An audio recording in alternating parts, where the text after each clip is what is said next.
Halo semuanya, perkenalkan saya Febri Febilola Manalu dengan NIM 3213131046 dan rekan saya Ardiansyah dengan NIM 3213131034. Kami dari Program Studi Pendidikan Geografi Fakultas Ilmu Sosial Universitas Negeri Medan.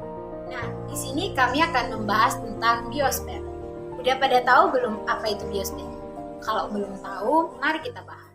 Jadi, biosfer itu terdiri dari dua kata. Yang pertama itu bio yang artinya hidup, dan yang kedua itu sfer yang artinya lapisan.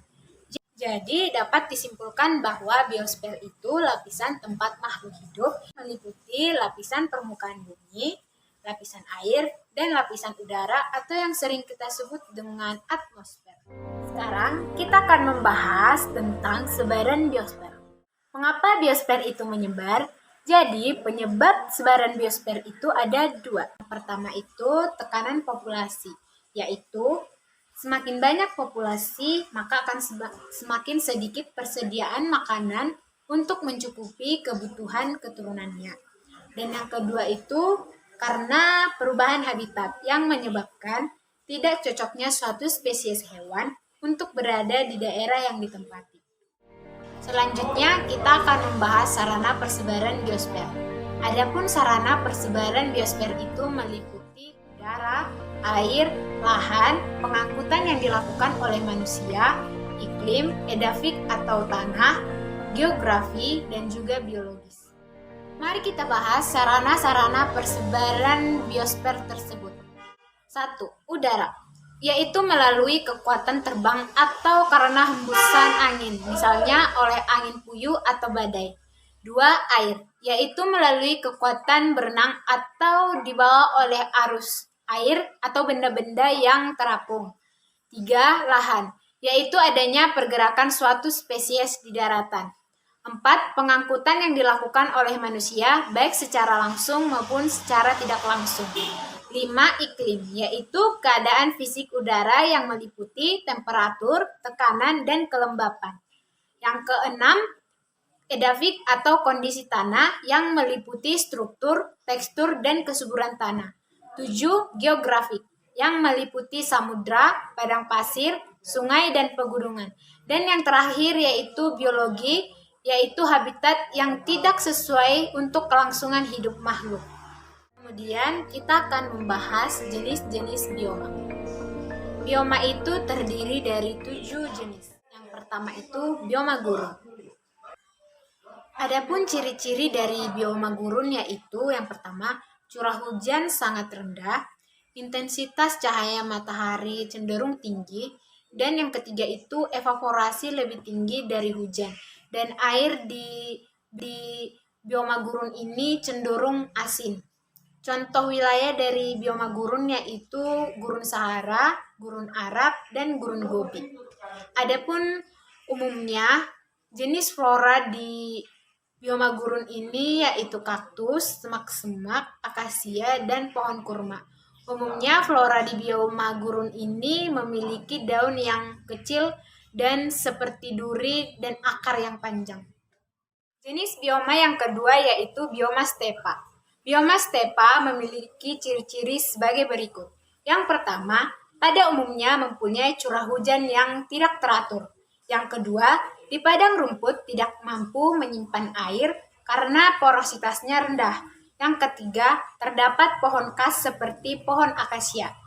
Wilayah bioma stepa meliputi Afrika, Amerika Selatan, Amerika Serikat, Argentina, dan Australia. Baiklah, di sini saya Arbiansa.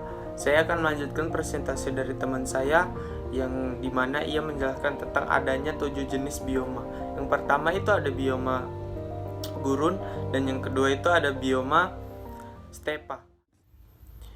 Yang ketiga yaitu ada bioma sabana. Adapun ciri-ciri dari bioma sabana yaitu yang pertama, padang rumput yang diselingi oleh pohon-pohon yang tumbuhannya menyebar.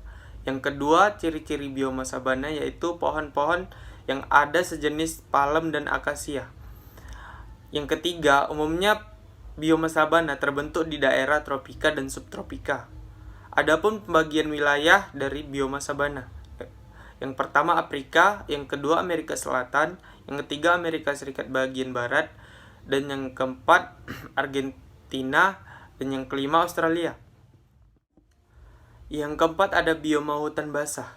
Ciri-ciri dari bioma hutan basah, yang pertama yaitu sepanjang tahun mendapat sinar matahari dan curah hujan yang cukup, kelembapan tinggi, dan memungkinkan tumbuhnya berbagai jenis tanaman. Yang kedua ciri-ciri dari hutan basah, yaitu pohon-pohon utamanya berdaun lebar dan lebat serta selalu hijau. Persebaran wilayah yang terdapat hutan basah ialah yang pertama Amerika Selatan, yang kedua Amerika Tengah, yang ketiga Amerika Utara, yang keempat Indonesia, dan yang kelima Malaysia. Yang kelima ada bioma hutan gugur. Ciri-ciri dari bioma hutan gugur, yang pertama yaitu curah hujan di hutan gugur merata sepanjang tahun. Yang kedua, pohon-pohon tidak terlalu merapat dan jumlah tumbuh-tumbuhan relatif sedikit. Yang ketiga, mempunyai 4 musim, yaitu musim panas, musim gugur, musim dingin, dan musim semi. Adapun persebaran wilayah hutan gugur di daerah beriklim sedang, antara lain yang pertama yaitu benua Amerika, kedua Kepulauan Inggris, dan ketiga Australia. Yang keenam itu ada bioma taiga. Bioma taiga mempunyai ciri-ciri. Yang pertama yaitu merupakan bioma terluas. Yang kedua, musim dingin cukup panjang, sedangkan musim panasnya sangat singkat. Selama musim dingin, air tanah di daerah ini atau bioma taiga menjadi es dan mencapai 2 meter di bawah permukaan tanah. Adapun persebaran wilayah yang adanya bioma taiga, yang pertama yaitu Rusia bagian utara dan Kanada. Flora yang ada di bioma taiga yaitu jenis conifer, terutama pohon alder, spruce, birch, dan juniper yang bentuk daunnya seperti jarum dan tahan terhadap kekeringan. Yang terakhir atau yang ketujuh yaitu bioma tundra. Adapun ciri-ciri dari bioma tundra, yang pertama yaitu tidak dijumpai pepohonan kecil kecuali lumut. Yang kedua, musim dingin yang panjang dan gelap serta musim panas yang panjang dan terang. Adapun persebaran wilayah dari bioma tundra di sekeliling lingkaran Arktik dan pulau-pulau kecil dekat Antartika. Flora yang ada di bioma tundra, yang pertama itu lumut, yang kedua rumput, dan yang ketiga semak. Sekianlah pembahasan dari kami. Apabila ada kurangnya kami mohon maaf. Kami sudahi saja. Wabillahi taufiq wal hidayah. Wassalamualaikum warahmatullahi wabarakatuh.